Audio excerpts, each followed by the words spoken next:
Bonjour à toutes et à tous, j'espère que vous allez bien. Aujourd'hui pour cette nouvelle vidéo, on se retrouve pour un classement Ligue 1, Ligue 2 et National pour avril 2019 et plutôt fin du mois d'avril 2019. Alors à la première position du classement de la Ligue 1, on retrouve le PSG qui a quand même concédé deux défaites dernièrement sur quasiment ses deux derniers matchs. Le PSG a quand même remporté son tout dernier match, mais il y a eu voilà, dans les 5 derniers matchs deux grosses défaites en Ligue 1. Ils ne nous ont pas habitués à ça cette saison. Ils avaient perdu déjà un match, c'était déjà il y a longtemps en Ligue 1 face à Lyon cette saison. Et là, au niveau des statistiques, c'est un petit peu moins bon, mais ça reste quand même une très très bonne saison du PSG avec 27 victoires, 3 nuls, 3 défaites. C'est des statistiques quand même exceptionnelles. 84 points, 95 buts marqués, 27 buts concédés. Ils en ont quand même concédé pas mal sur les derniers matchs. Quand on fait un bilan de cette saison, le PSG a quand même fait une très bonne saison généralement, avec quand même quelques fragilités défensives, également offensives sur les derniers matchs, mais l'équipe n'était pas au complet parce que tout simplement il y avait des blessés, tout ça, il y avait beaucoup de gros titulaires qui étaient absents, Neymar, même Mbappé avait loupé quelques matchs et tout ça, donc ça peut expliquer les contre-performances. Deuxième, on retrouve le LOSC, très très bonne saison des Lillois. Il reste sur un dernier match avec, c'était un match nul face à Toulouse, mais sinon 65 points et très belle équipe qu'on a vu cette saison. Troisième, Lyon, 59 points. Ce sera compliqué, voire impossible d'aller chercher le LOSC à la deuxième place. Quatrième, Saint-Étienne, 56 points, c'était plutôt pas mal ce qu'ils font. Ils peuvent encore aller chercher un podium. Cinquième, l'OM, 54 points, ils peuvent aller chercher la quatrième place, voire un podium. Ça sera quand même compliqué pour le podium, mais ils peuvent encore prendre la place de Saint-Étienne à la quatrième position de ce classement. Sixième, Montpellier, très bonne saison. Beaucoup de progrès par rapport aux années passées. 51 points, c'est pas mal du tout. Septième, Reims. Je crois qu'ils arrivent de Ligue 2, là ils ont fait une très bonne saison, donc bravo à eux. 48 points, un top 10 avec cette septième position provisoire. Attention parce qu'à la huitième place on a Nice qui a quand même 48 points également.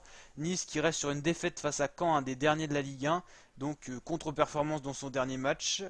Il va falloir maintenir un bon niveau pour garder ce top 10 qui paraît plutôt pas mal, enfin qui paraît acquis provisoirement parce qu'il n'y a pas tellement de points d'écart avec déjà le dixième, il n'y a que 4 points par exemple avec Strasbourg. Neuvième Nîmes 46 points, dixième Strasbourg 45 points, onzième position on retrouve Rennes, habitué des top 10. Là ça sera peut-être compliqué d'aller chercher un top 10, bon, il leur manque qu'un point pour accéder au top 10, ça paraît quand même faisable, mais des résultats assez décevants hein. Sur les derniers matchs, il n'y a pas de victoire, 3 défaites, 2 nuls, donc attention à Rennes qui n'est pas dans une très bonne tendance et qui recule petit à petit dans ce classement en Ligue 1. 12e Angers, 13e Nantes, 14e Bordeaux, 15e Toulouse, 16e Monaco en difficulté cette saison. Gros budget, très bons joueurs, mais c'est au niveau des entraîneurs, tout ça, c'était compliqué, ils en ont changé. Ils ont eu un meilleur passage et là ils retournent dans le négatif avec, comme sur les derniers matchs, deux défaites, deux nuls et seulement une victoire. 17e Amiens qui pour l'instant tient sa place en Ligue 1, mais attention, ils n'ont pas tellement d'avance, ils ont que 32 points.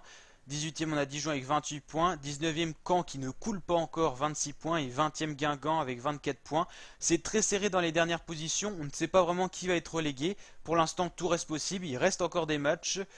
Quand on prend par exemple Caen, bon là ça devient plus compliqué. Ils ont 26 points. Il va falloir aller chercher peut-être déjà Dijon pour faire le barrage. Sinon, c'est directement relégué. Guingamp, ça devient compliqué. Et là, si jamais il y a une défaite pour Caen ou Guingamp dans les prochains matchs, ça deviendra très compliqué de poursuivre en Ligue 1.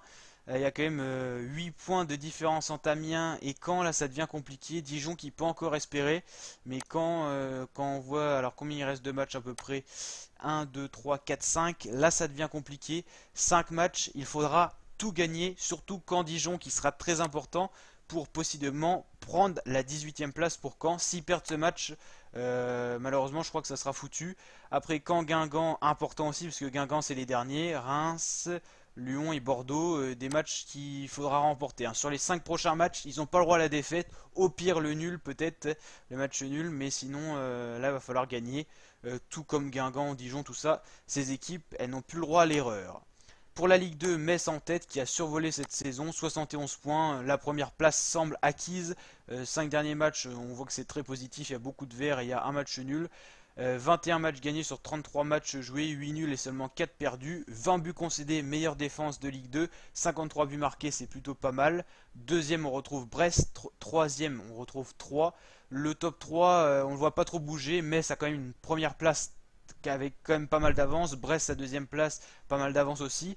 Après 3, 58 points, on a le Paris FC, quatrième avec 55 points. On peut encore espérer pour le Paris FC aller chercher une troisième place. Après, tout est serré, hein. 5e Lens, 54 points. 6e Lorient, 54 points. 7e Orléans, 51 points. Le Havre, 8e, 50 points. Après, on a un petit écart avec Clermont 9e avec 45 points. 10e Grenoble 45 points. Et après, là, c'est des équipes qui auront du mal à aller chercher un top 10. 11e Niort, 12e Valenciennes avec tous les deux 39 points. 13e Auxerre, 14e Châteauroux, 15e Ajaccio, 16e la deuxième équipe d'Ajaccio. Avant on avait le GFC, là on a Ajaccio tout court qui se suivent cette saison. Ils sont très proches au niveau de leurs joueurs, enfin de leur niveau surtout. 17e Nancy, 18e Sochaux, 19e Béziers et 20e Red Star. Red Star qui paraît vraiment en mauvaise position, qui semble que cette équipe va être reléguée en national la saison prochaine. Et Béziers, c'est compliqué, mais ils peuvent encore espérer que Nancy et Sochaux à portée demain avec seulement 3 points d'écart. Donc classement national maintenant. Donc c'est la Ligue en dessous, la Ligue 2 avec Rodez premier qui paraît en bonne position pour aller chercher une place en Ligue 2.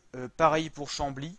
Après on retrouve Laval avec 52 points, donc Rodez 69 points, la première place semble acquise. Deuxième Chambly 62 points, la deuxième place semble acquise. Troisième on retrouve quand même à 10 points derrière Laval. Laval qui peut encore perdre son top 3 avec Le Mans qui suit avec 50 points. Lyon-Duchère, ça sera compliqué d'aller chercher une troisième position avec 46 points.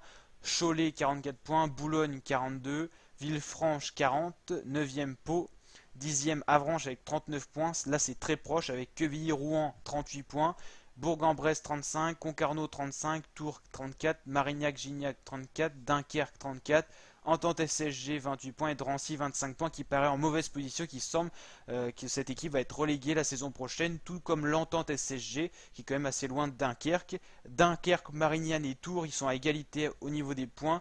Il y a vraiment un niveau assez homogène dans ce classement national. Bon après il y a quand même les premiers qui survolent et qui méritent de passer en Ligue 2 qui est la ligue supérieure pour national. Donc voilà pour cette vidéo, j'espère que ça vous a plu. Si c'est le cas, n'hésitez pas à liker et à vous abonner pour d'autres vidéos de ce genre. Je vous dis à très bientôt pour de nouvelles vidéos. Ciao!